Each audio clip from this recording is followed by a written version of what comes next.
దా ముద్దు ముద్దుగా బుజ్జు బుజ్జుగా భలే ఉన్నారు రండ్రా లోపలికి. ఒక్కొక్కళ్ళకి బాల్స్ పగిలిపోతాయి. ఈసారి కుదిలేరా? ఈ కాలనీలో ఆడుకుంపంత మంచోడు కాదు. ఈ అత్తిలోడు వాళ్ళకంటే పెద్ద బోకు. నా బట్టలు అయిపోయారు.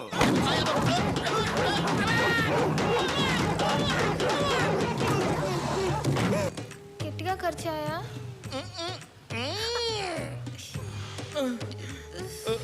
కుక్కలన్నీ కాల్గేట్ వాడుతున్నట్టున్నాయి. పళ్ళు చాలా స్ట్రాంగ్ గా ఉన్నాయి.